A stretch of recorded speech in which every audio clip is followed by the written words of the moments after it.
E intanto allora diamo il via a quest'ultimo appuntamento che cade esattamente a 30 giorni dalle elezioni negli Stati Uniti. Gli Stati Uniti decideranno se rinnovare la loro fiducia all'attuale presidente statunitense oppure no.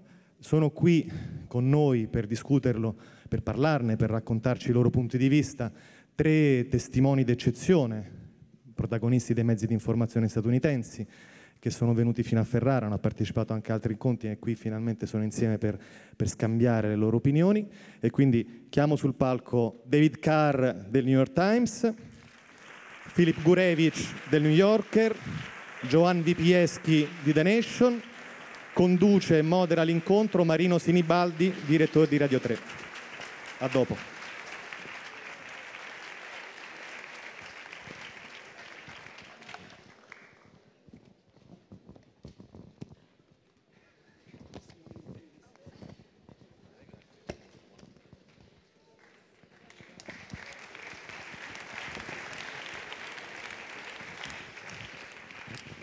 Buon pomeriggio.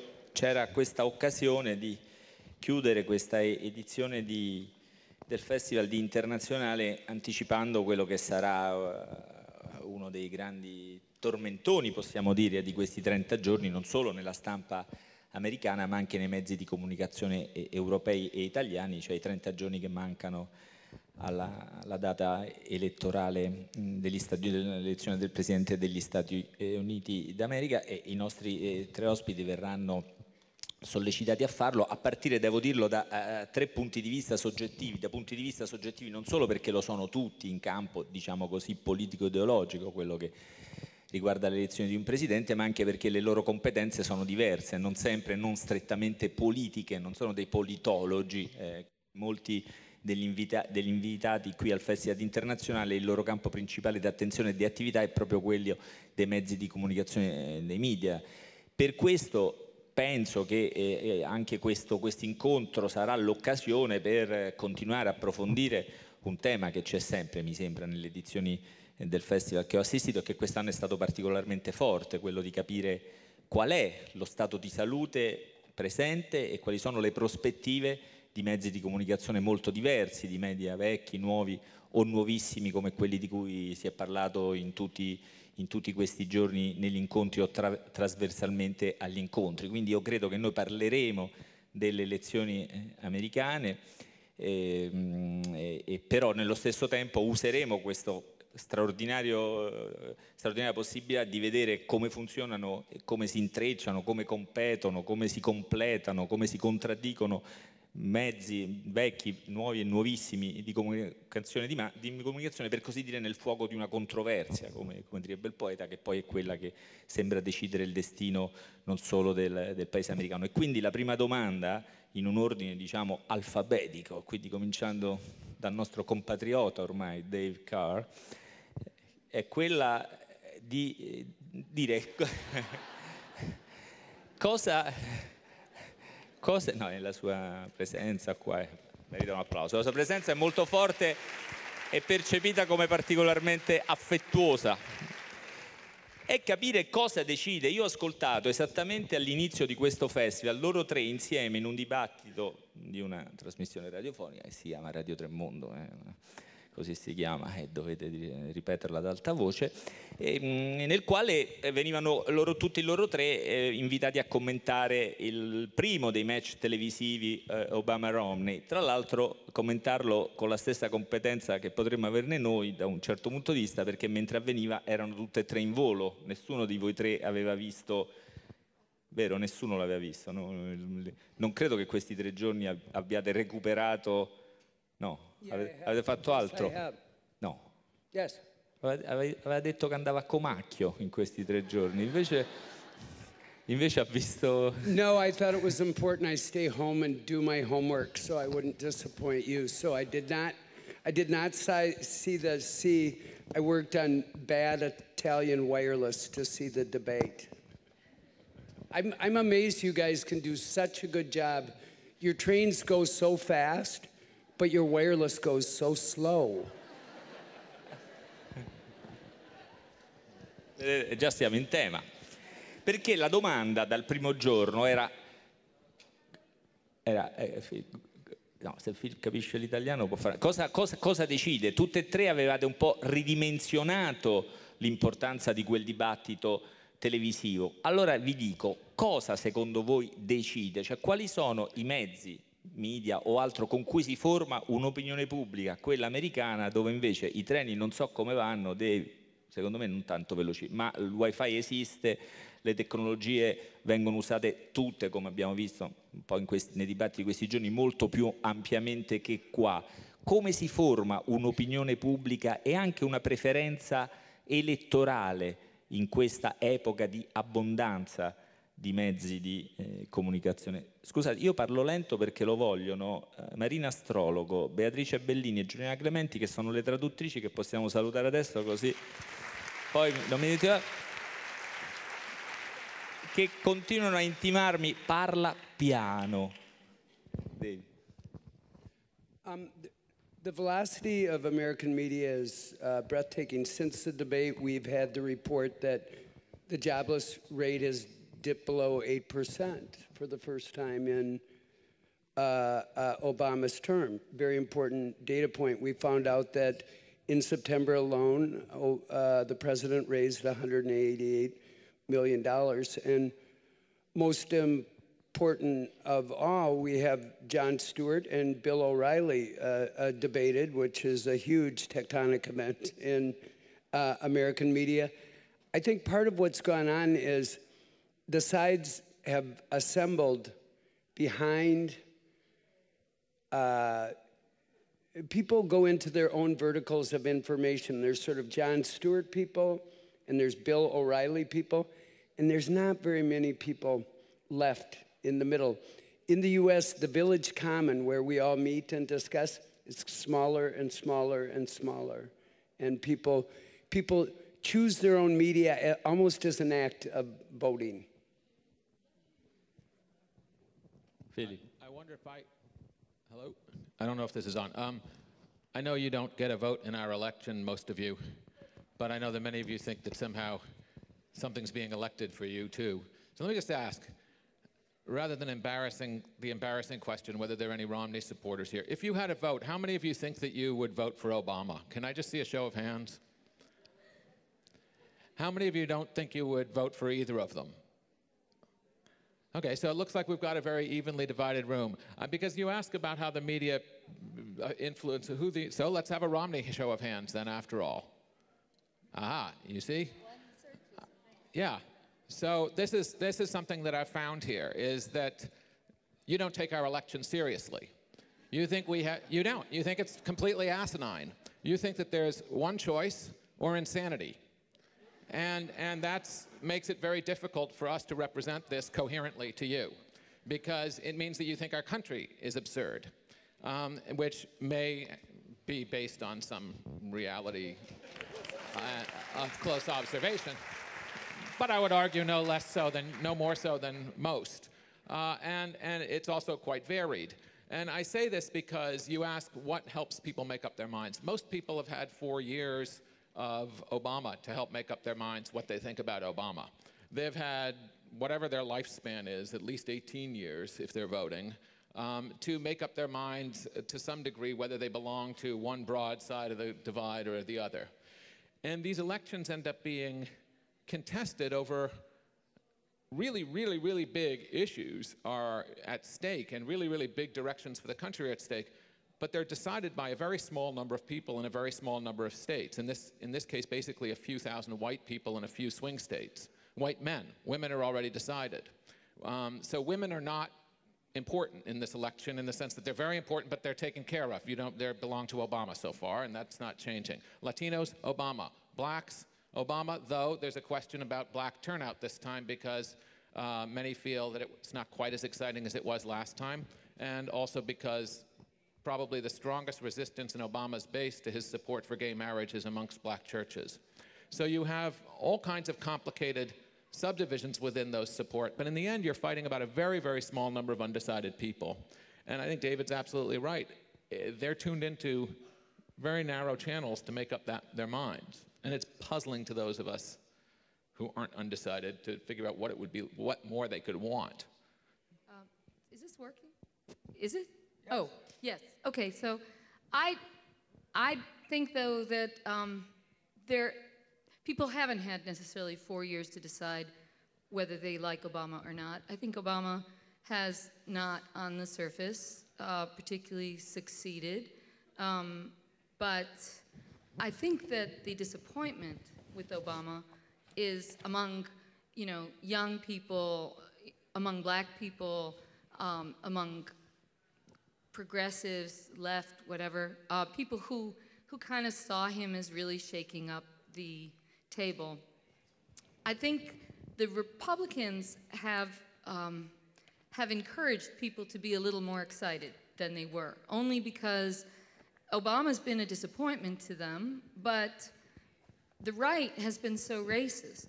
And so that racism, which has been very important to secure part of the Republican base or just responds to part of the Republican base, also has the effect, I think, of encouraging disappointed Obama voters. I mean, people who may have voted the first time to think, oh, well, we've got to defend this guy, or we've got to vote against Romney, which I think might have been different if really the Republicans had run, or if Romney had run the kind of campaign that a lot of people thought he'd run at one point, which was kind of the moderate Republican governor of Massachusetts that he was, for gay rights, for women's rights, not really very different from Obama on a lot of issues, except for being Richie Rich and having some tax questions. But I think, Obama won partly because I think a lot of white people, sort of in between, mushy middle white people, wanted to feel good about themselves. I mean, I do think that had something to do with it. And I'm not sure that would have worked the second time around if the Republicans hadn't been so relentlessly racist from jump, treating the president in a way that they have never treated an American president. So I think that that's still crucial, but I think it's kind of ironic because, the Republicans keep saying that Obama's making this a racial election somehow, because he's a black Muslim. I mean, all these crazy things that are said. But the Republicans have made it a racial election, and they've done that for 4 years. So I think that's probably boosting up the side for Obama more than one would have thought. Historically, presidents who have 8% unemployment don't get elected. So now it's dipped under 8, so they can say, well, if he wins. But I mean, I think there's something else going on. Non so se convincerà tutti gli obamiani anche Joan, perché Joan l'altro giorno nella trasmissione radiofonica che citavo, Radio Tremondo, lei ha detto, Obama si comporta come un repubblicano alla Eisenhower, cioè traduciamo un repubblicano storico, non di quelli assetati. È un repubblicano e i repubblicani lo vedono come un socialista o comunista, non so bene se non... ha arricchito le classi sociali superiori, ha bombardato più gente di tutti i presidenti dopo il Vietnam, ha deportato più immigrati di tutti gli altri presidenti americani. È stato un presidente repubblicano. Così. I mean, I don't think that's, I might have been wrong on the bombing more people. I might have been wrong on that. But he has bombed a lot of people. He's bombed a lot of countries. And he's bombed a lot less people than his predecessor. He's targeted, assassinated more people. Yeah. But the other guy dropped bombs on and killed 200,000 Iraqis or more. That's the low estimate. Right. And that's one country. So I stand it's corrected a gross misrepresentation. I stand corrected on that, but he has bombed a lot of countries. So that's what I should have said. Apologies. I do think that, okay, let's go back in history. In 1992, Bill Clinton was elected putting people first. That's what he said. But before that, he said at a conference in the Midwest, Democratic conference, he said that he was going to undo the New Deal. Now, the New Deal has, under FDR, Franklin Delano Roosevelt, in the 30s, was, kind of the touchstone for the Democratic Party. I mean, all the social welfare programs, or the beginnings of them, the legalization of unionization, et cetera, all of that was instituted. It was the identity of the Democratic Party. And Bill Clinton said in that race of 1992 that he was going to undo the New Deal, that he was a new Democrat, he was a new type of Democrat. And he had this, putting people first, but then he was elected and he sat around with his advisors, and they were a fairly old-time conservative bunch. You have to understand that the goalposts have been moved so far to the right in America that conservative no longer means conservative. Conservative means, I guess, socialist and communist. But Bill Clinton in 1992 said, oh, so I guess we're all Eisenhower Republicans now. So it wasn't exactly original to me, but it is pretty clear that Eisenhower would never get the Republican nomination, and that in that debate, Obama said that, he doesn't differ so much with Mitt Romney over the question of Social Security, which is the old age pension system. Now, both parties have wanted to do some form of privatization of Social Security for some time. Bill Clinton had all of the private accounts ready, the policy laid out. It was all prepared to be unrolled. And lucky for us, he had that affair with Monica Lewinsky, and she kept that dress because she produced that dress. All of the media became wild about this subject. The impeachment, sex, the president, sex in the Oval Office, etc. No time for any kind of policy at all, except some bombing, because every president has to bomb. And we saved Social Security. George Bush, second election, said, I have political capital, I'm going to spend it, and he decided he's going to unroll the privatization of Social Security. It was stopped by the labor unions, it was stopped by his own Christian base. Suddenly, Christian people, working class people said, wait a minute, we wanted you to get rid of abortion, we don't want you to get rid of our pensions. Now Obama once again says, well, we're not so different. And that is a privatization scheme that will come forward. There is some kind of thing about changing the age that you can receive it.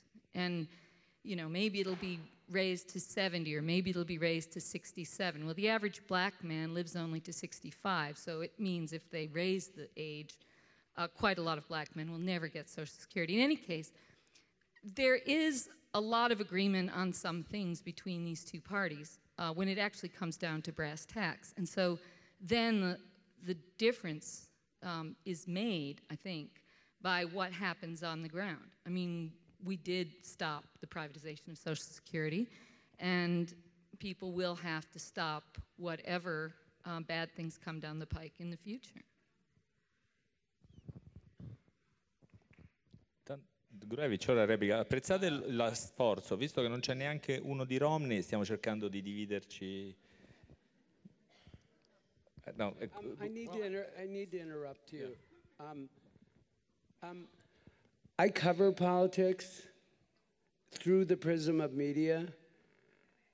I'm interested in the story. I don't have a rooting interest in the election, and I don't mean I'm a moral and ethical eunuch. I will vote, but I'm not here to advocate for any other side. What I want is an interesting race where issues are fully discussed. And I couldn't agree with Joanne less in terms of there being no choice in this election. I think the choice is stark and remarkable. The vanguard of the left that Joanne is such an articulate representative of is chronically disappointed by whatever Democrat is elected, whether it be Clinton, whether it be Obama. I think Obama's decision to take on health care, regardless of your politics, was a demonstration of seriousness, and he did something that Clinton tried to do and failed to do. I have many, many problems with the current president, including his decision to conduct wars in secret, to target people abroad, some of them American citizens, to use the Espionage Act to go after whistleblowers. He promised to be the most transparent president in the history and has been the least transparent. But I do think that there has been, that the election, in spite of all the money, all the coverage, I do think it's come down to a very stark choice. One suggests that if we pull government back, that the wheels of capitalism will take over and it will lift all boats. And the other one is suggesting that the government should play an instrumental role in guiding the country and helping along the least of us. I think people are going to have a clear choice when they walk in. I actually have to answer the charge. Okay, just I can speak too. sure, yeah, absolutely. But it was just said that I think there's no difference between the two parties, which is not true. And I was also caricatured as a member of this version of the infantile left that says, you know, that the Democrats are, you know, just as bad as everyone else, as the Republicans, etc. I do think there's a big difference between the two parties in how they are presenting themselves, in who their base is, and how they are projecting their interests. But I think that just clarity and sort of basic analysis requires us to see how they converge on a lot of issues, and that what that means is that not that you might not vote for the lesser of two evils, if you want to use that expression, or somebody who you actually think deserves a vote because of X, Y, or Z policy, but just to say that there is, I don't believe that is the sum total of politics, and I don't think that things will be substantially different because of one guy. I think it really depends on what kind of pressure is put on that guy, or, you know, as we are in this case now. But I'm not saying there's no difference. I mean, you'd be an idiot to say there's no difference. There clearly is. But I do hear you to be saying, even as you round back on it, that that there's not that big a difference in what the result will be. And that argument has been made before. It was made in 2000. I remember people saying, George Bush, centrist son of a centrist politician in the Republican Party, Al Gore, centrist son of a centrist politician in the Democratic Party. No big difference. That position was represented to voters by Ralph Nader, who helped Bush get elected as the alternative sort of to this system. And one had, you could not imagine two people who were most likely going to represent very, very different directions for the country. It wasn't just that they sort of had different styles or spoke differently to their bases. It's that the country and the direction it would be led in and the way that they would, because a lot of being president involves reacting to circumstances that arise as you go along. It involves reacting to crises. It involves a lot of things. Obama seems to me to have disappointed a lot of people who had a very unrealistic sense of who Obama was based on not hearing what he was saying.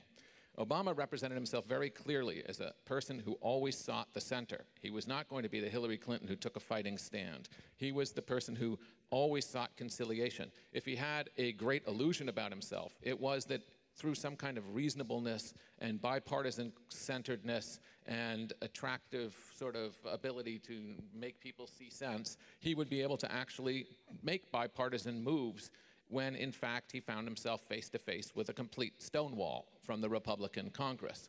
So between inheriting a pretty bad set of circumstances and facing one, he was limited in the already limited things that he aspired to do. And I think that much of the excitement around him that made the hope and change kind of idea was, in fact, electing a black president. And I think that that was not simply a fuzzy feeling of some white people, but I think it was a genuine feeling amongst Americans that in the very rare occasion that your vote gave you an opportunity to help alter part of America's trajectory in history and its idea of itself. And I actually think that's probably more important this time, although it's being much less felt, that re-electing a black president has suddenly become treated as if it were normal. How fantastic. all the more reason to see it happen. If it doesn't happen, it will seem like a one-off anomaly and it'll be a big setback, and nobody's going to register that till after the fact. But people aren't treating it that way. But I do think that, in fact, for many people, that made it exciting to vote, whether or not there was a full attachment to this policy or that policy. He didn't mop up a very wide center. He was running, as he always has throughout his political career, against a very weak opponent. He's had great luck with his opponents. In Illinois, the guy who was running against him, as soon as he got the nomination, his wife filed a divorce, which complained that he had been hauling her against her will to S&M clubs. That was good. Obama had won the election. Then you have McCain, who managed to pick Sarah Palin, which horrified the sensible part of his party and everybody else. And then you have Romney, who's extremely ill-defined. I mean, one of the things that's very troubling about this is that it's a choice between Obama, whom you may or may not be excited by, or you may have a lot of frustrations and disappointments with, but you have some basic idea of what it's like to have him as president and of what he would like to achieve if he gets to keep going. And you have no idea, really, which of these many Romneys there is, but then he picked his own Sarah Palin. He picked his Tea Party man, which is a worrying thing for people who aren't Tea Partiers. So you have, again, a real set of choices, I think, and a very, very different America that will be created. One of these guys has a very good chance of appointing a Supreme Court justice.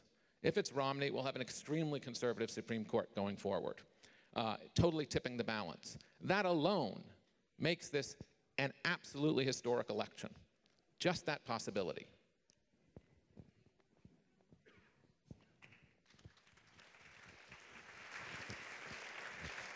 Prima Philip ha fatto un piccolo esperimento, no? Philip ha fatto un piccolo esperimento chiedendo chi avrebbe votato Romney, non ha trovato nessuno. In realtà, lo dico ai nostri ospiti, ma anche come nostra autoriflessione, sarebbe successo se avessimo chiesto chi ha votato Berlusconi, probabilmente, magari ci saranno elettori, specie nei palchi. Che sembrano sempre più, non è vero. No, probabilmente no, oppure ci sarebbe stato qualcuno. No, non so di che stanno mentendo. No. Probabilmente avremmo avuto la stessa, adesso dai, fuori dall'imbarazzo, la stessa esitazione o addirittura la stessa unanimità, non lo so, ma insomma il dato non è tanto questo che mi interessa, ma quello sarebbe stato, lo dico intanto a David Carr, anche un segno insomma, detto grossolanamente per l'Italia, e non so se vale altrove, vuol dire che questa parte di pubblico non si forma le proprie idee politiche o non lascia che a deciderle sia o non prende come principale fonte di informazione la televisione. Cioè in Italia c'è stata, credo di poter dire, una certa sovrapposizione, no, credo lo dico, c'è stata una certa sovrapposizione dimostrata statisticamente persino, ma non ce n'era bisogno, tra l'esposizione alla televisione e una scelta politica, con la particolarità che la scelta politica riguardava un personaggio di imprenditore televisivo, ma questa era in realtà una specie di sovrappiù. Ecco, in Italia c'è stata questa sovrapposizione, Dave, tra la scelta prevalente o esposizione, come si chiama, da un mezzo e la scelta politica. Questo c'è anche in America e in questi anni, in questi 4 anni dall'ultima volta, è cambiato qualcosa, per esempio dal fatto che Obama mi sembra fosse quello che meglio usasse nuovissimi mezzi di comunicazione 4 anni fa, la rete, i social network e persino Twitter, che 4 anni fa qui in Italia erano poco conosciuti. È cambiato qualcosa? È possibile ancora sovrapporre le scelte elettorali al media, al mezzo di comunicazione prevalente con cui ci si formano le opinioni? I think that social media played a profound role in the last election. It allowed Obama to actualize a youth base that showed up in droves. There's been polling recently that suggests that maybe the kids aren't going to show up so much this time around. Why would you have hope when there's been no change? That's what they would say. In America, we don't bifurcate into people who watch TV and who there's not a kind of, television is not viewed as an intellectual exercise.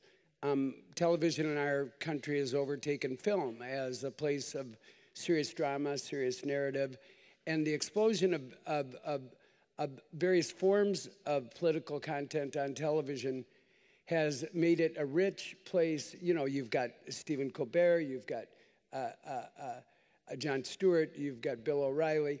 The problem, again and again, and I repeat myself a little bit, is whenever I happen to write about politics, you have people coming at you, and they've been watching one channel over and over and over again, and they believe they are in full custody of the facts. But it's only their facts. It's not, we don't, as media is atomized and gone into a 500-channel universe, plus all the social networks, plus all the blogs, people come at you and they say, why don't you see what I see? And I often think, because I'm not watching what you are watching. We don't all watch the same thing. The amount of mail I get from people who think that I am being willfully blind, like I wrote recently about liberal, the absence of liberal bias in the media. I used, you know, and I think it was clearly demonstrated when Obama did a rotten job during the debate. Everyone seemed to agree, hey, he did a crappy job, and they just said it aloud. And these people would say right back to me, oh, they're just doing this to put us to sleep. In general, you all are hell-bent, because I work at the New York Times, on electing Obama as the next president. People shop for whatever political station based on their beliefs. And media consumption in our country, whether it's through social networks or whether it's on the web or on television, has become a way of expressing political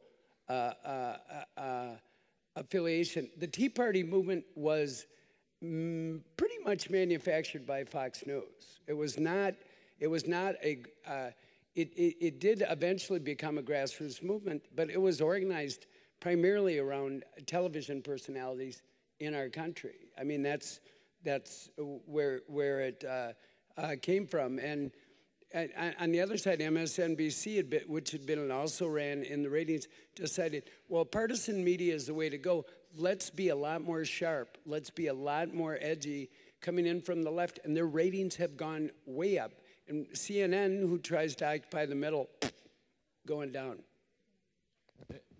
There's actually, well, I think I probably represent the entire demographic of non-TV watching America right here. And it's not in opposition to TV. I just, to my great regret, never formed the habit. I formed the bad habit of not watching TV too early. But when I do watch, because it's an event, I tend to try to tune into something that I'm not otherwise as likely to hear, like I'll watch Fox News. And one of the things that I think is there's a kind of genuine argument amongst political strategists in the country between whether you need to go for the center or you need to go for your base. And Karl Rove and Fox News represent the idea that if you can get 50.1%, if you can get your guys more fired up, you don't need to appeal to the center. And you pick up a lot from your flank, from your extreme. And my theory is actually somewhat different. I don't know if it fits any of the overall ones, but there's this notion that the country is passionately divided, that neither side talks to or hears the other. But when it comes to presidential elections, my sense is people are pretty good at picking the person who's better at being a presidential candidate. In 2004, George Bush had a lot of negative numbers when he was running for re-election, but Kerry was a dog of a candidate. He was just a terrible, terrible candidate. And it really was like you had to be very anti-Bush or pro-Democratic Party to get excited about him. And meanwhile, they're running a very strong campaign on their side. We're just going to get all our side in. But when it's Reagan or when it's Clinton or something, they actually are going to represent rather different policies about how government should be run and taxes and so forth. But they're clearly the stronger candidate, and they quickly appeal to a larger majority. And that majority picks up these swing voters and else because they represent a sort of more vigorous idea of a candidate for president. And I think that that's something that right now in this election, Obama is probably the stronger candidate. as a politician. People like him even when his numbers are otherwise low. He's likable. He's considered basically honest in the sense that he represents himself more or less the way he ends up being. He's considered to have done not a great job, not a bad job. People are unhappy about the state of things. That's what's depressing his position. And Romney's considered as having this opportunity, which are the general circumstances of that surround the presidency, and being a very weak candidate who doesn't light a fire for his base and doesn't light a fire for people in the middle and is hard to identify with or identify, period. And I think that is oddly something that, despite this polarization of television, kind of, at least in presidential politics, still matters a great deal. I think that there's something else. It's true. Of course, Kerry was an abysmal candidate in 2004, but something happened. Obama did something in 2008, which also refers to what David mentioned, which is that he reorganized the Democratic Party. And, you know, he was helped by other people before that, but basically in 2004, the Democratic Party's organization on the ground was a total husk. I covered the primary in South Carolina, where the Democratic Party could not be more irrelevant, and the general election in Ohio, which is a swing state and was very important. And in both places in 2004, the Democratic Party was an absolute wreck on the ground. All they had really was organized labor to get out the vote. And what Howard Dean, who had been the party chairman, and Obama then, when he ran for the nomination, did was they really did have a 50-state strategy, and they had state organization, and they had county organization and local organization, and they did use the internet, and they used Facebook, and they used all this media to, you know, to get youth and other people involved, and you know, organization on the ground is still really, really important to bring people out. I think the question you raised about the media and how the media might influence people at this stage is you know, curious, because so many people have formed their ideas over the last 4 years. And if you listen to right-wing media, if you listen to the radio, if you watch the television, if you look at what their direct mail pieces are, it's almost like a con. You know how the thing about the con artist is he talks so much, you can never get a word in edgewise, you can never ask a rational question, you know, there's never a pause. And the thing about the right-wing media is that it is relentless, and it doesn't matter whether something is true or not. I mean, 17% of American people believe Obama's a Muslim. I think it's some number like that. And right after the debate, when the BLS, the Bureau of Labor Statistics, numbers came in about the jobs numbers, and there was, you know, unemployment, as David mentioned, had dropped under 8%. Every right-wing commentator in America, whether you're Rush Limbaugh, so a really important, big, bravinda, as my mother would say, gas bag, national gas bag of the right, or whether you were the little guys in local stations who just bracket him. They were all saying that this must be some manufactured thing. You know, it can't be real. It's the government numbers, after all. It's the Bureau of Labor Statistics. There must be conspiracy. Obama's done this, the New York Times, God knows who else, the whole liberal, everyone. I mean, there is real insanity when Philip mentioned, you know, there's one candidate or we're insane. I mean, there is insanity adrift through the land, and it's pretty striking. So then the people who are going to listen to the ads at the last minute, I don't know, you know, Romney's got a problem because he can't win those voters with that kind of craziness. Those people who are up for grabs are saying, well, on the one hand, on the other, they're not birthers. The birthers or whatever, those signed up people signed up long ago.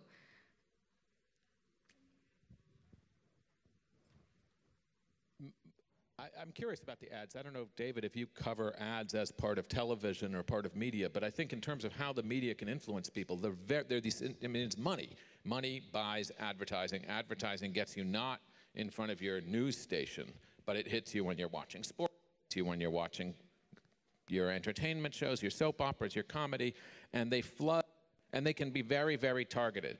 The campaigns have the polling and the studies to be able to get it's marketing. They can say, this county, this state. You remember that in America we don't have a direct vote.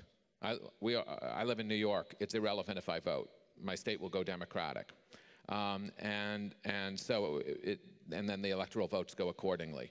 So I haven't had a vote for years. In Ohio, on the other hand, your vote really matters. Or in a number of other states. So they can get very specific and hammer ads into a certain place. And the other thing is, I mean, it was assumed that Romney, that the Republican strategy, that he would try to win the nomination by appealing very hard to the conservative base. He had to, because they're the people who come out and vote in party primaries. And then he would start to move towards the center. Well, the debate last week was the first time we saw that move. And it was a contradiction of everything he'd said before, but it could pick up people, because this is when people start paying attention. So if there are people out there who are sort of like, well, I don't know, and one thing is, if people are also tuned into one channel, it also means they distrust, they're not just deciding about candidates, they're deciding about media, as David said, and they distrust a lot of the sources of information. And strangely, I wonder if that adds to the credibility of advertisements. There's a tactical, strategic component to what we're talking about. I don't want to get too wonky or boring about American politics, but there was a Supreme Court vote in which it was ruled that contributions were a form of speech. And so all this third-party money came washing in, most noticeably to Romney, and Romney absolutely carpet-bombed this summer with message after message after message. And you know what? Obama, tactically, they're really smart. They held back their money, and now their fundraising is at, they set a record for presidential elections, because they're the ones doing the buying, not the third party. They can buy ads at a much higher rate, and now it's their turn to hammer home again and again. How effective is that message in reaching again and again what we're talking about with Joanne, with Philip, is when you look at our elections, there's these guys and there's these guys and there's this little skinny bit in the middle, and you have to spend jillions on people who have already decided just to get at those people in the middle. And television, even though it's not as efficient as the web, I can always tell when I'm on the web what I've been writing about, because sometimes Obama's ads will follow me around the web. Wherever I go, blue, everywhere I go, there's Obama. And then sometimes Romney's ads will follow me around wherever I go. That targeting, there's no substitute for television, what television can do, even though it's incredibly expensive, and we've spent a ton of filthy money trying to influence this election. I mean, just one tiny thing in reference to something Philip said, which is that actually the Romney that we saw in the debates, who was kind of more moderate and seemed to be tossing off all his right-wing things, his right-wing positions, that was the Romney who came out and gave the speech at the Tampa convention, the Republican National Convention. It was kind of, instead of throwing red meat to his base, he was kind of saying, look, Obama, he's a nice guy. I mean, he's okay. He tried, but, you know, he failed. And so give a guy a chance. How about it? You know?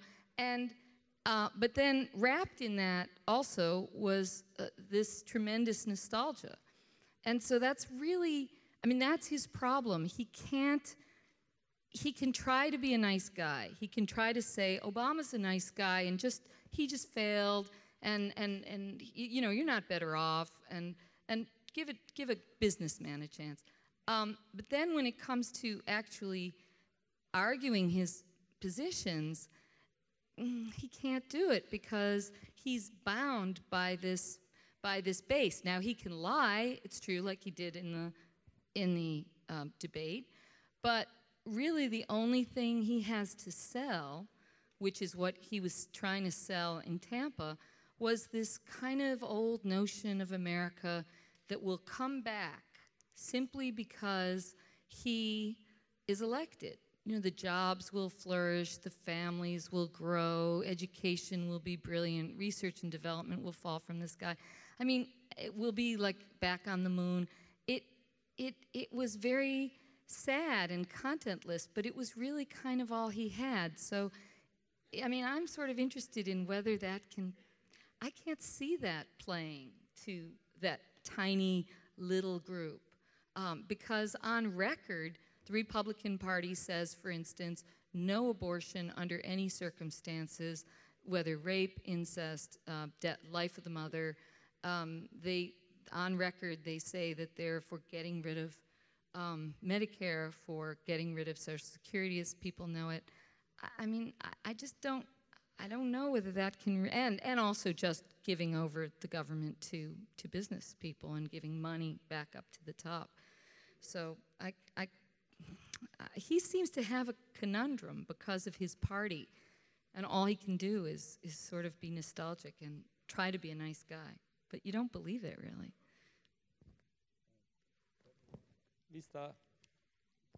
Vista la vostra disponibilità, posso chiedervi anche sinteticamente, per esempio in percentuali, facendolo in percentuali, di dirci secondo voi quanto conta l'economia, la politica sociale, cioè la politica sull'immigrazione, la sicurezza, la sanitaria, e gli esteri? Cioè, se in percentuali dire, secondo voi quanto conta nel formare l'opinione pubblica, nel decidere i comportamenti elettorali, l'economia, le politiche sociali, la politica estera? David?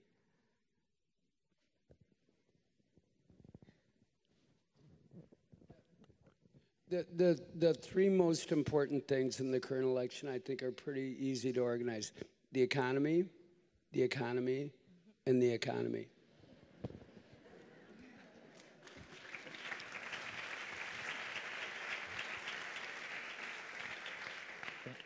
Un materialista storico come in Europa non se ne trovano più. Wow. Joan.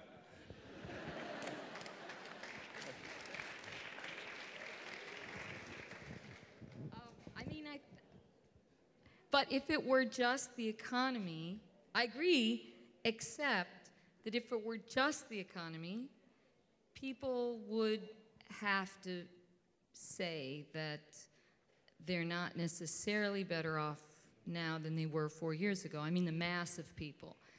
I mean, some have done a little better, some jobs have come back, etc., but a lot of them at lower wages. The car industry was saved. That was important. The wages are low. The unions had already given that up. I think there is something else, though. I really think it's whether this country wants to be seen as the country that has given in to some of the most base impulses of American history and culture that have been riding or been driven by the Republican Party for the last 4 years. And I don't know. I mean, I think America still is a white supremacist, you know, capitalist, imperial imagining country, but I don't think people really want to, I don't feel that people want to be seen as the people who are that hateful mass. And it is ugly. You know, welfare is now used just to mean poor and black people, and the Republicans are using it all the time. And Bill Clinton ended welfare as we know it, and there is a real strong racial line that is being pushed, and the Republicans are also trying very hard to suppress the vote. all over the country in swing states among African Americans, among poor voters, among young voters. That's going to be important. That's real. And I think there are going to be people who are going to go out and vote simply to defend the vote. And Obama will probably get a lot of those votes simply to defend the vote, because what is projected by the Republican Party reflects the worst aspects, or some of the worst aspects of American history. I'd like to defend the idea that there are Republicans who don't represent, who aren't just simply trying to hide the fact that they're like hideous and horrible people. So, I mean, there are, of course, but and some. Yeah, I think though that there is a culture war element in addition to the economics, and that is, or a cultural. I mean, for people, if you believe truly, on a religious basis, that abortion is murder, it would be strange or difficult for you to vote for people who were trying to legalize it, or who were defending its legalization. That seems to me not to require you to be racist, or to be a white supremacist, or anything, or even to be voting in terms of your own economic interest. You could vote against it because you put the ending of murder against that. This is not my belief. I'm saying if that's your belief, and there's a slice of people, a significant slice of people, how does that attach to other sets of beliefs? If you believe that gay marriage is in some way a really wrong turn for the country, or something worse, diabolical, where does that put you in terms of these things? Now, somebody like Paul Ryan comes along and marries these two things. He represents the extreme social right and the extreme economic right.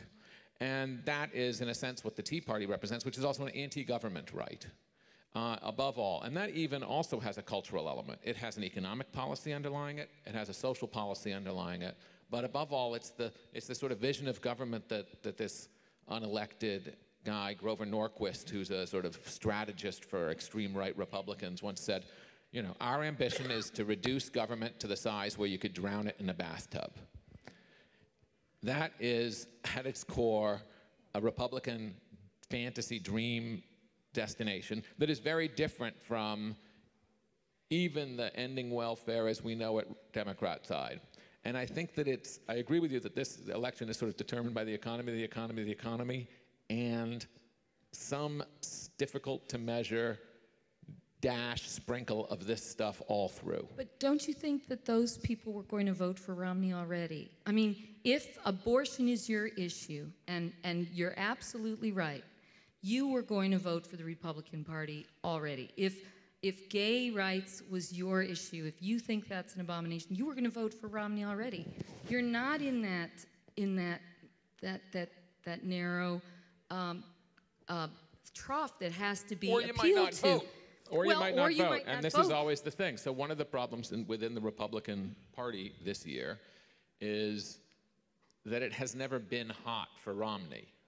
Right? If you saw the primaries, right? It was like this arranged marriage that they were going to, have to marry Romney, and they kept running off with these other exciting bad boys and girls, right?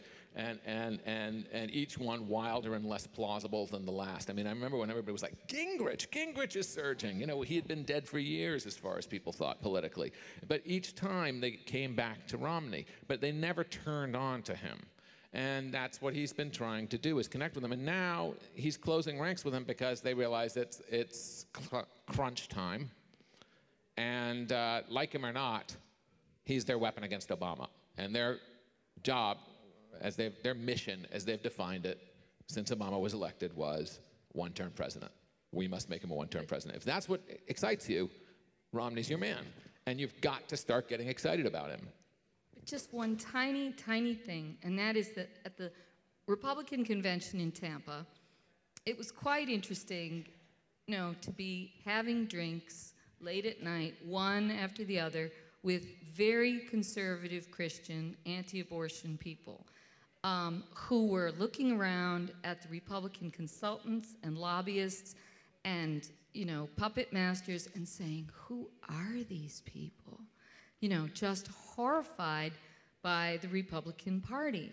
And, you know, yeah, they'll probably vote for the Republican Party, but there was also something else that happened at the Republican convention, where a whole lot of small government types who had been mustered around this libertarian candidate, Ron Paul, were just saying, it's like the Hunger Games.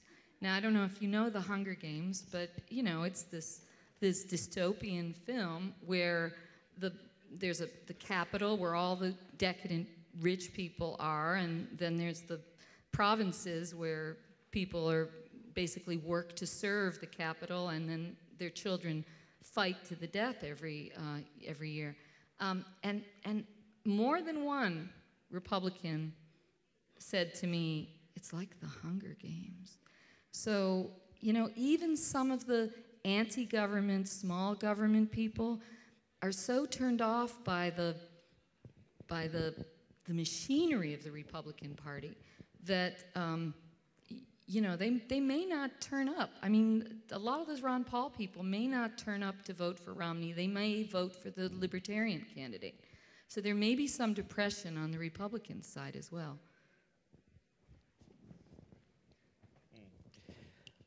A proposito di influenze, ho una domanda forse ancora più ingenua, soprattutto perché cominciamo da David. Cioè, quanto conta l'opinione pubblica e i mezzi di informazione internazionali, non americani? Lo dico con un'avvertenza per i nostri ospiti. Noi oggi in Europa e soprattutto in Italia, o almeno nei paesi cosiddetti PIGS, nei paesi europei più in crisi, sembriamo molto dipendenti non solo dal giudizio delle agenzie economiche internazionali, le famose terribili società di rating, ma anche molto dipendenti dagli articoli dello Spiegel, per esempio, cioè del giornale, del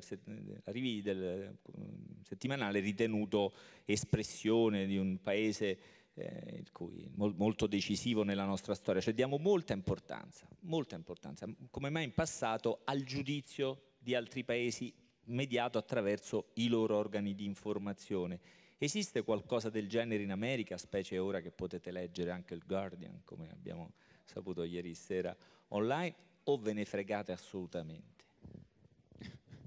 No. Comincia Philip che è più sicuro. Zero. Go ahead, David. I mean, I was just going to say that I was covering, the first time I covered a presidential primary was when Howard Dean was surging just before the Iowa caucuses as the Democratic strongest frontrunner in that. And I went out there for the New Yorker magazine, and they just laid on a second campaign bus for the press.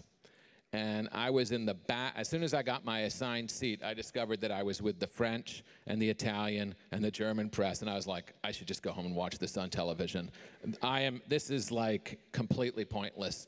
There's zero, and they were like, do you get to talk to anybody? You know, they are interested, first of all, in the local market that they're in. That's why they go to places, is to speak to the TV cameras in a local market or the newspapers in a local place. Second, they're interested in people who have news on 24 hours, tick, tick, tick, tick, tick, so they can stay on top of it. A news weekly like, you know, a magazine, maybe. The New Yorker magazine, whatever, call us again in 3 months, you know? I mean, you can talk to them, but you've got to really be present. And the European press, completely and totally irrelevant. Anybody who's spent time around American tourists knows that we are the least self-aware people on earth. We don't know how we're seen, and we don't care how we are seen. And the myth of American greatness in foreign policy matters, that's not a myth in America. We still think we rule the world, even though we no longer do. And I've seen firsthand the complete lack of engagement in international press on the part of the American political apparatus, and we have seen again and again. I'm really surprised to look out and see people. Philip was smart to ask, you know, all these hands shoot up over Obama.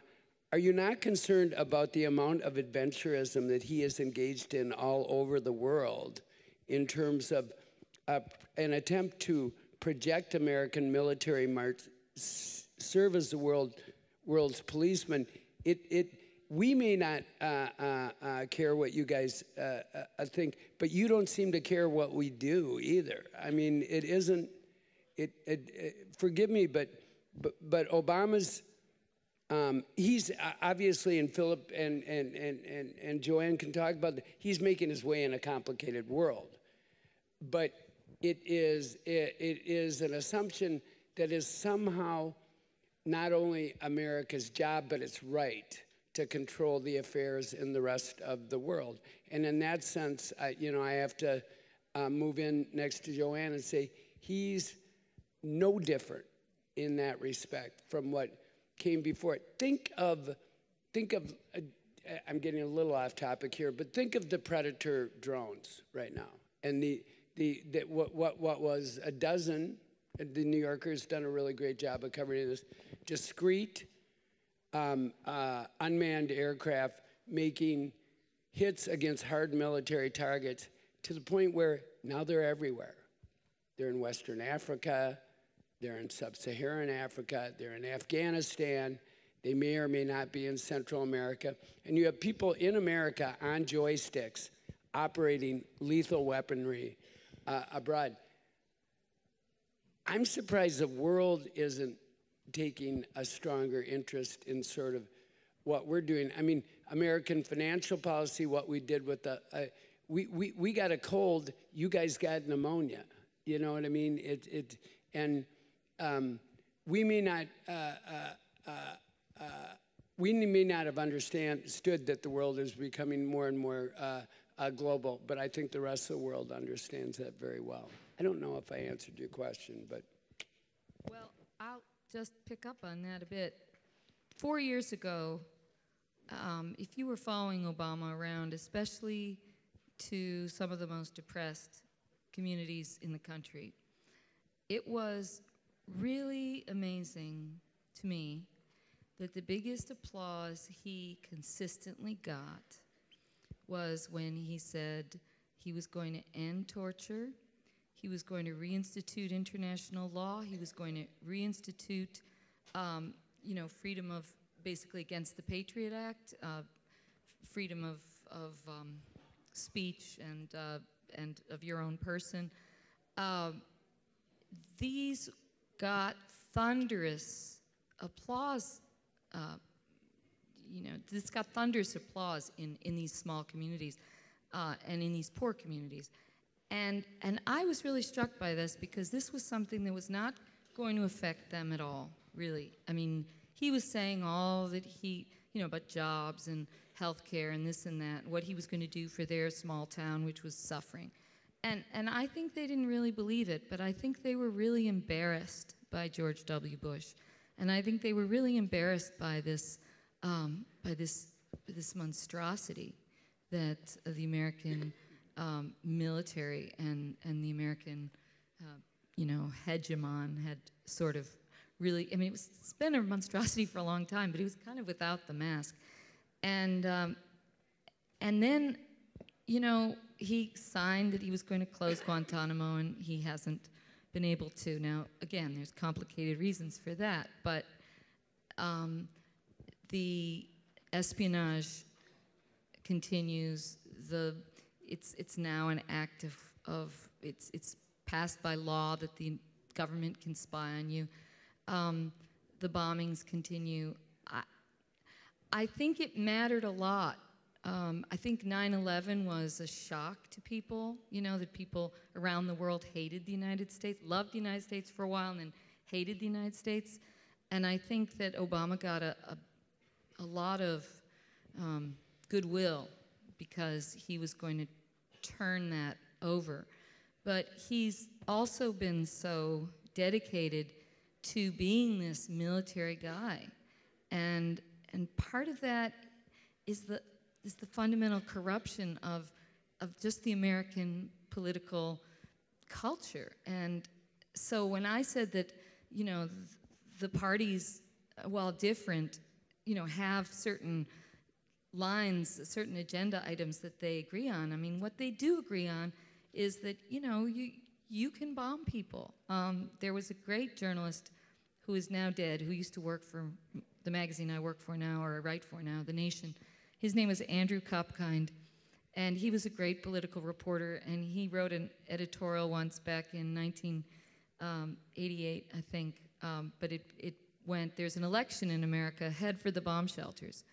And so, that's the thing. Presidents in the United States have used bombs to up their numbers.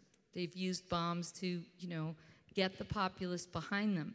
It started not working for George Bush, and Obama was supposed to be kind of a breath of fresh air there, and it hasn't quite turned out that way. Well, I don't think that anybody can argue that he has pursued a bombing strategy to increase popularity right now. There's no question that the country's weary of wars, that there's a remarkable shift in the last 4 years from the notion that Democratic Party has a core weakness on foreign policy, and that the Republican Party has a core strength on national security and foreign policy, both, to the degree that Romney, who has no experience whatsoever and no pretense at it, and has a running mate who has none. Many people thought that for all her past involvement in blamable policies, Condoleezza Rice was the only person who described the world at large at the Republican convention. But that's shifted. Obama inherited these two wars. He said he was going to get out of Iraq, and he basically has. That doesn't mean he said he was going to leave it in good shape, and he didn't. And nobody knows exactly how you could, which is one reason we hadn't got out before. In Afghanistan, he did something that I found very hard to understand, much less stomach, which was the decision to escalate in Afghanistan. But by all accounts, it was a political decision to some extent, which was that if he didn't escalate before he failed, and simply declared it was time to get out and the Taliban took back over, it would be seen as a catastrophic weakness and failure, that he would have lost the war, rather than that he had to somehow take ownership of it, push it to a certain place, and quell all the criticism that would otherwise have been laying in wait for him. But we're drawing down substantially there. Drone warfare, which I find existentially a torment and an extremely hard thing to deal with, is nonetheless, by almost all accounts, a much lower level of collateral damage and other forms of casualties. It's a psychological torture for people who are in countries where this is happening. But in fact, it's the least fatal form of warfare for the populations where that warfare is happening. So if we're going to be having wars in these places, then we all have to grapple with the really messed up fact that it is less deadly by a long, long shot. From a humanitarian point of view. And by the way, weirdly, human rights groups have often defended a lot of aspects of drone warfare as falling within the laws of war, even at places where people who would protest this for all kinds of moral, ethical, and even just some sense of fairness reasons would have gone against it. So we are in a very different place, and Obama is certainly not shy about it. He has been an enthusiastic proponent of targeted assassinations and of assassinations all over the world all the time. And I think it doesn't square with most people's sort of image of him as kind of a soft, nice guy. But it has become one of the defining factors of his projection of American role in the world as we draw back our massive involvements, but maintain this intensive, hovering, unmanned presence.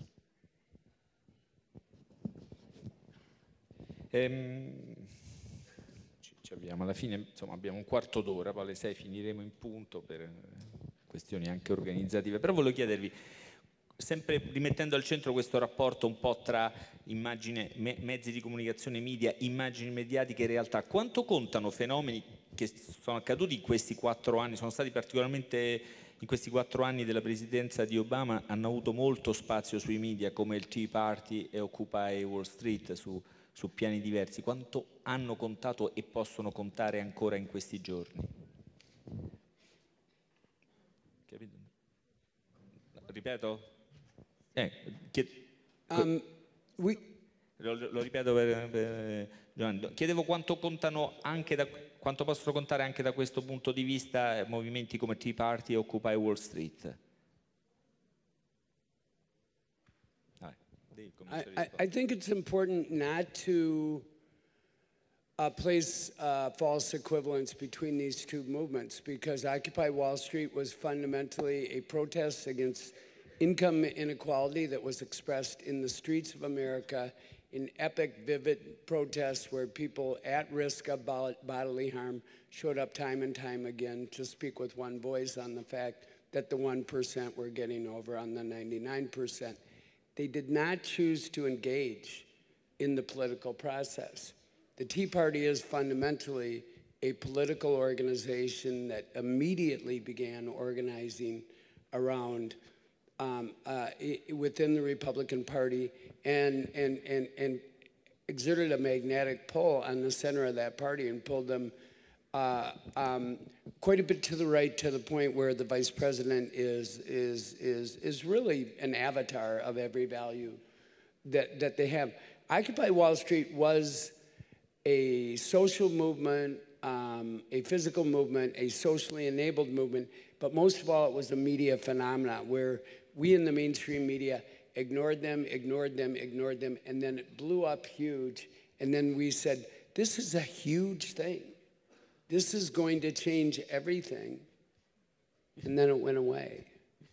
And then it went away. It's like what happened to Occupy. We just celebrated, you know, an anniversary of sorts for Occupy. And did they frame the debate? You know, the 1% was very important for a while.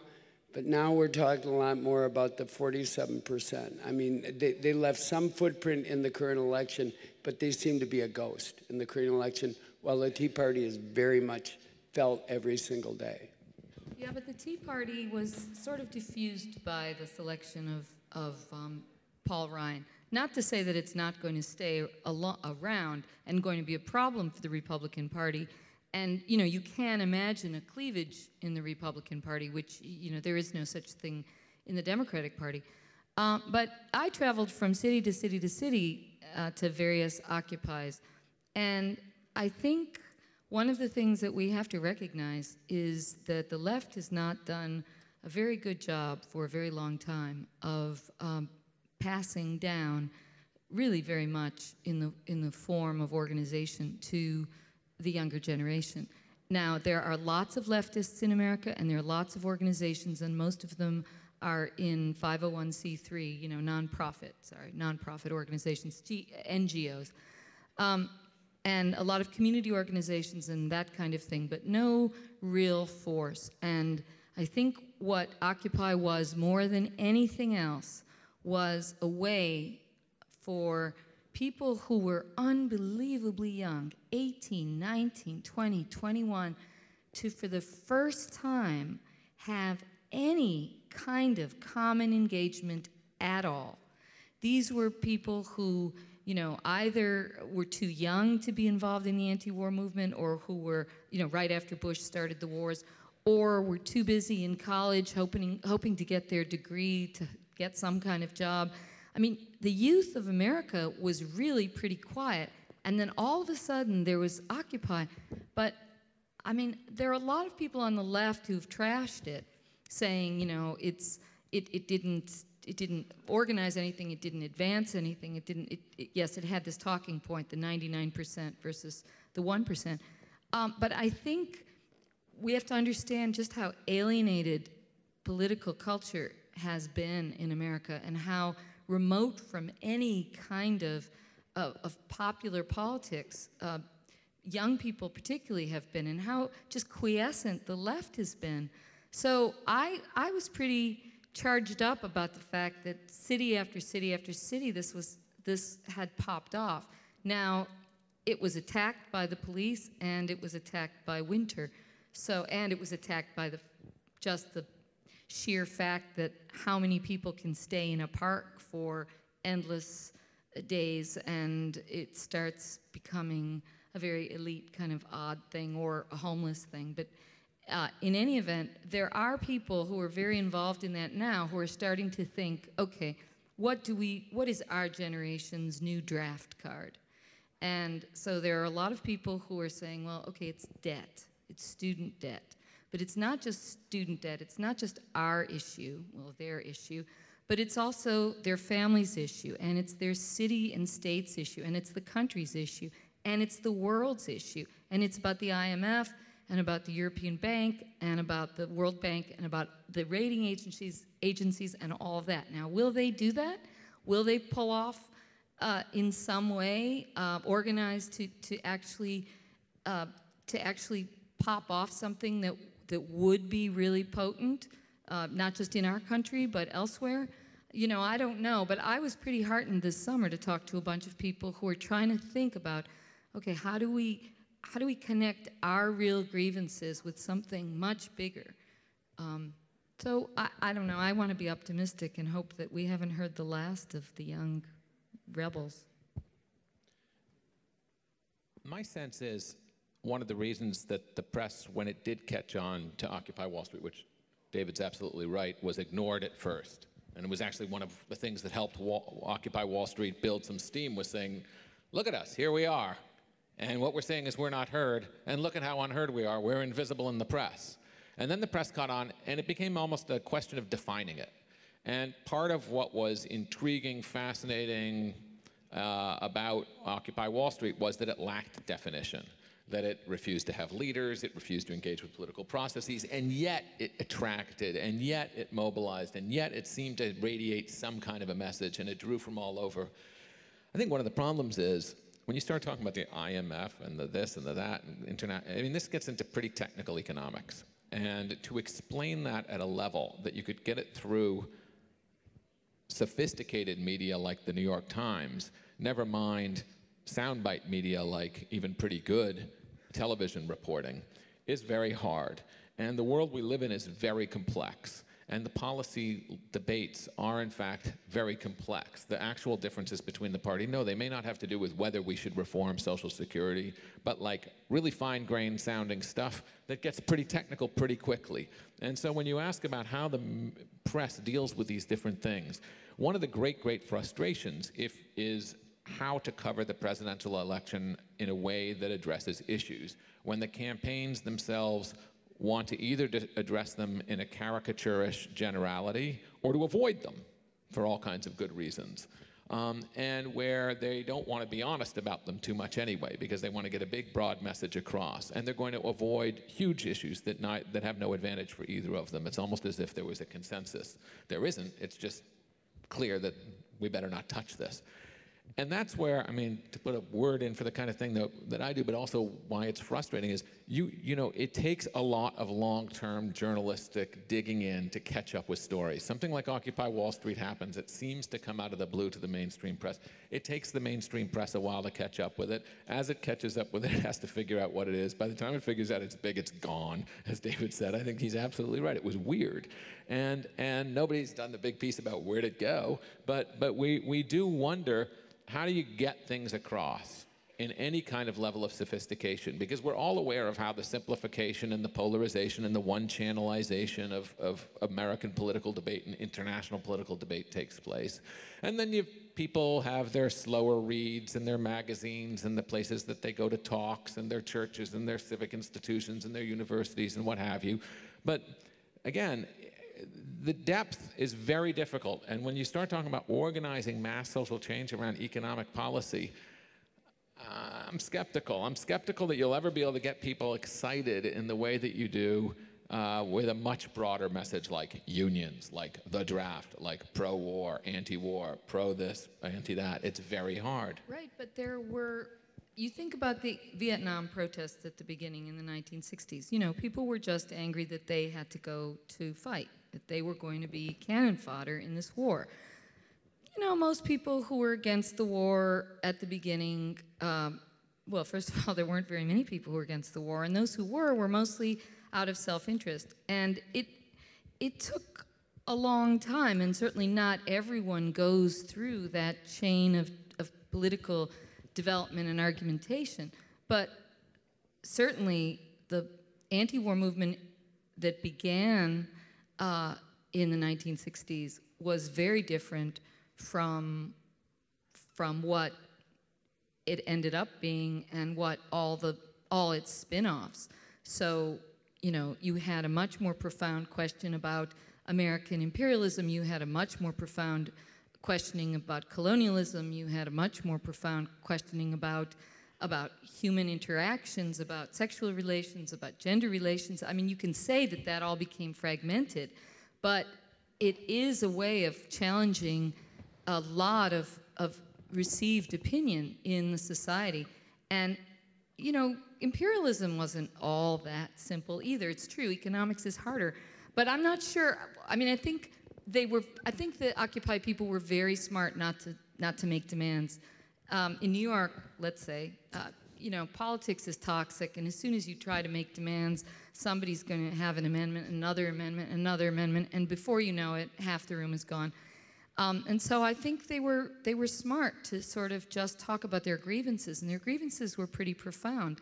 And now I think the question is, okay, how do you, those grievances still exist, so how can you concretize them, or how do you bring them to the smallest level? And can people organize around this stuff in some way that's not just about the light at the corner, that's not just, you know, so individual, but that has the potential to start seeing the system and the problems with the system.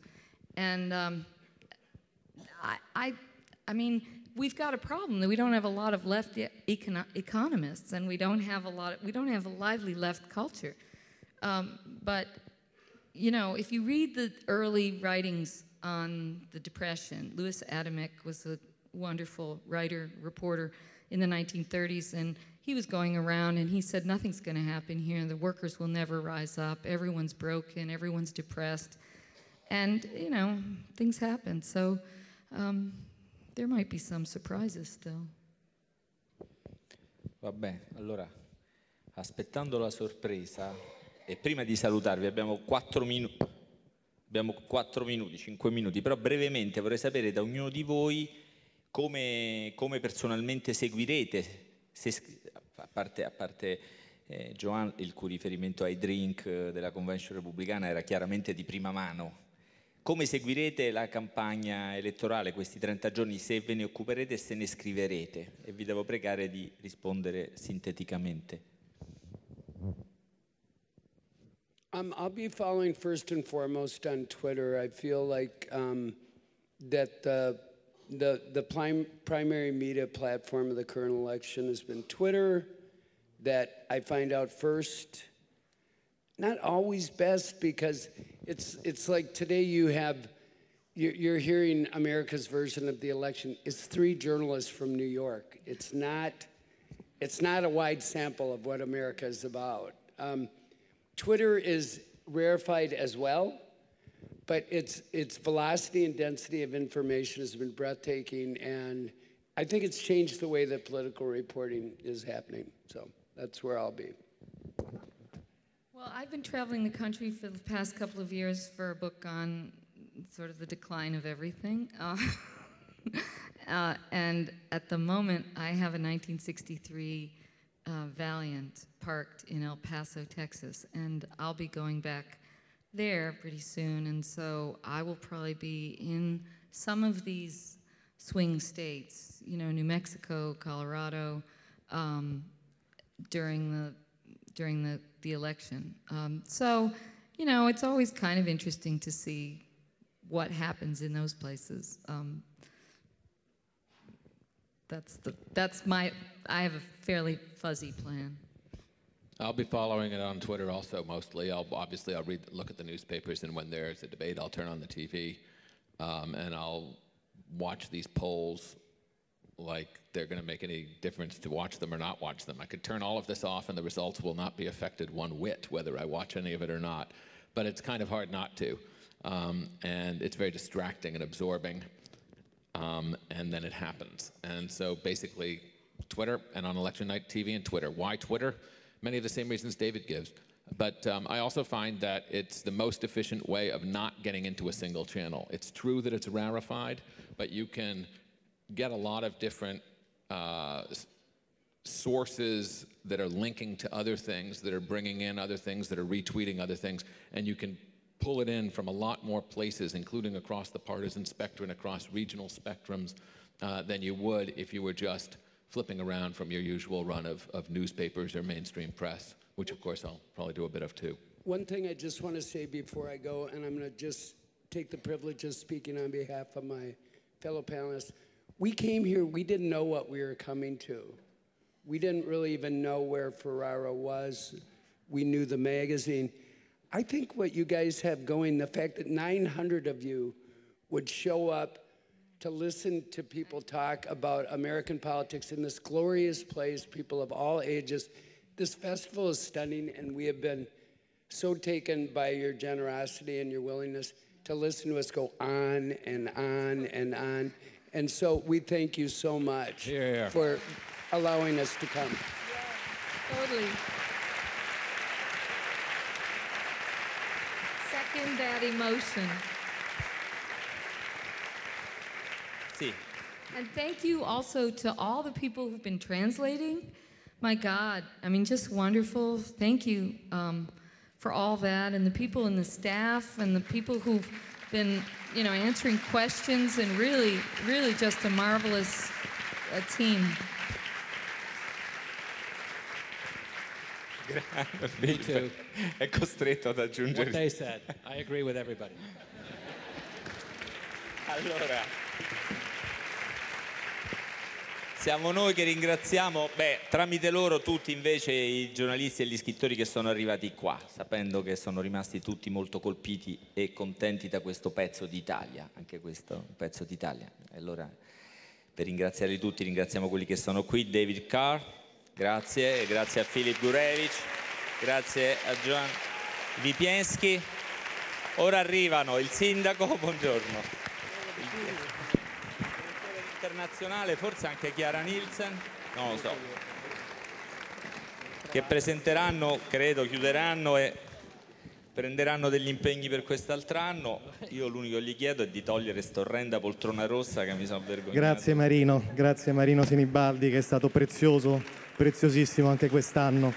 Allora, sindaco, non era scontato quest'anno, un anno difficile, particolare per questa città, eppure i numeri che abbiamo appena avuto sono anche quest'anno eccezionali, no? 66.000 presenze in 3 giorni, abbiamo superato quelle dell'anno scorso e insomma naturalmente un festival non si misura a partire dai numeri, si misura a partire dalla qualità e dall'interesse degli incontri, e questo lo direte, lo giudicherete soprattutto voi, però il fatto che anno dopo anno le persone, i lettori e le lettrici di Internazionale tornino qui, e anzi che se ne aggiungano ogni anno di più, è indice del fatto che forse un qualche interesse da parte... È una grande soddisfazione per la città tutta, perché credo che aver pensato a giugno, dopo 2 scosse di terremoto che hanno creato qualche problema oggi non visibile più, pensare di poter mantenere l'impegno non con la città, ma l'impegno con i giovani, con tutte le persone che sarebbero venute, che volevano incontrarsi a Ferrara come l'anno scorso,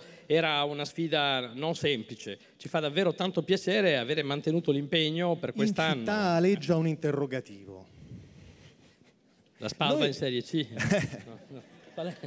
Noi vogliamo tornare qui il prossimo anno. Noi vogliamo tornare qui il prossimo anno. Tra l'altro il prossimo anno sarà un anno particolare per Internazionale, perché Internazionale compie 20 anni e ci farebbe piacere naturalmente festeggiarlo qui a Ferrara, in quella che ormai è diventata un po' la nostra seconda o prima città, insomma. Credo che anche il Comune voglia che noi torniamo qui, se non capisco male. Noi saremo i più felici, perché più che un impegno vostro nei nostri confronti, oggi è un impegno che abbiamo, credo, con il Paese, cioè abbiamo bisogno di un luogo di discussione, e farlo a Ferrara per me è un grandissimo motivo di soddisfazione. Noi davvero faremo tutto quello che possiamo fare per mantenere l'impegno. Ce l'abbiamo fatto a quest'anno in una condizione molto difficile. L'impegno nostro è quello di stimolare anche tutta la città ad essere più impegnata, a sentirlo come un fatto proprio. Ci sono le associazioni, l'università, tutto il mondo della cultura ferrarese è sicuramente sensibile a questo appuntamento. C'è una parte di città che è come al solito più sonnecchiosa, faremo in modo di suonare la sveglia durante le prossime settimane. Faremo un DJ set particolarmente forte allora il prossimo anno.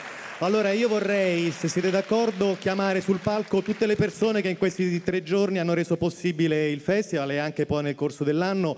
Meritano tutti un applauso particolarmente forte. Non stanno comparendo, ma insomma a un certo punto arriveranno. Eccole! Allora, Chiara Nielsen, vice direttrice di Internazionale e direttrice di questo festival, mente di questo festival, Chiara Nielsen, e con lei gli altri. Venite, venite, venite, venite.